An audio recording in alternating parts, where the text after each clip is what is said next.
Remedy Entertainment began as a demo scene group in the mid-90s.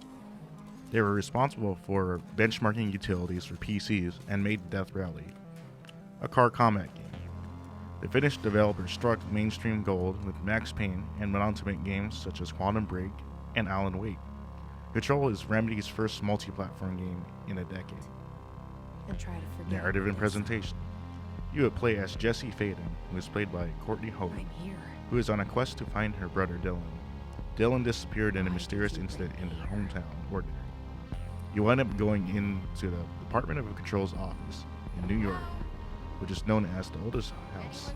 Little factoid. The building's look is based on the AT&T Long Lines buildings, which is also there. Its aesthetic is stuck in the 1980s with IBM PCs, monochrome monitors, with no internet. The architecture is inspired by brutalist architecture and utilizes smart asset reusage, which gives Control an air of uncertainty. The sameness will then blindside you with a different environment of crazy puzzle. It does remind me a lot of Evil Within 2, where less is more.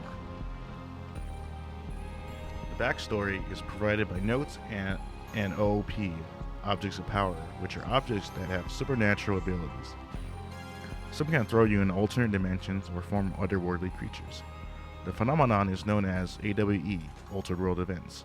The creatures are dubbed the Hiss by Jessie and are your main enemy in the game. Every object has a backstory to it, as well as notes which are in stark contrast to the cinematic experience of Quantum Break or the graphic novel flavor of the early Max Payne games. It's a different, more gameplay-focused approach to storytelling. It fits in with more exploration-heavy aspects of the game and helps with the pacing. In Control, you can gain access to a suite of psychic abilities such as Melee, which is akin to the first push in the Star Wars. The launch ability allows you to use telekinesis to lift and throw items. If you upgraded enough, you could even throw larger items. Evade is a dash move that is similar to the time dodge in Quantum Break. As the name suggests, Evade allows you to dodge quickly to avoid enemy attacks. Seize allows you to take control of enemies for a short period of time, letting you do the dirty work for you.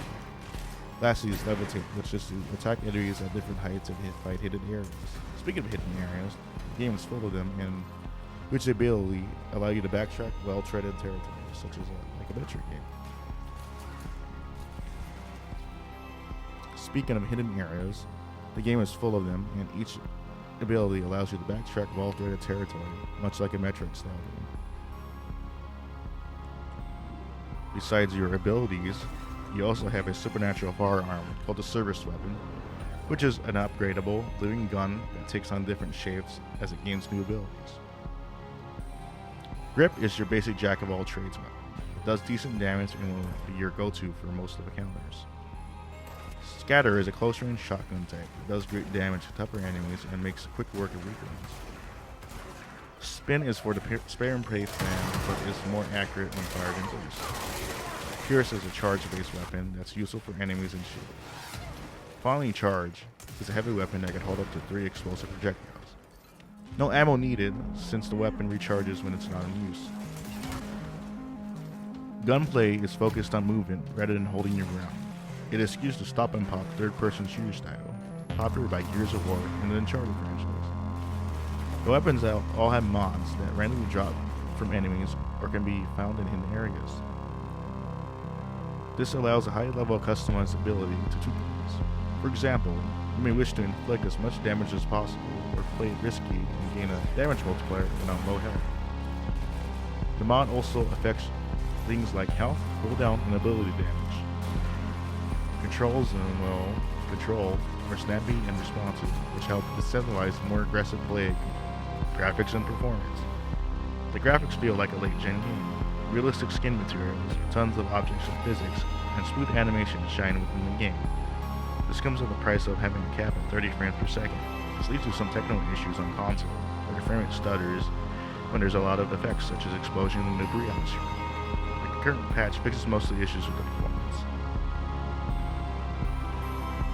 In conclusion, Control hits the right chords with Metroidvania-like progression, cool mix of aesthetics, tight mechanics, was mindlessly marred by some technical issues which have been remedied, with recent patches. There's also Season Pass with single player DLC coming in 2020. Must buy.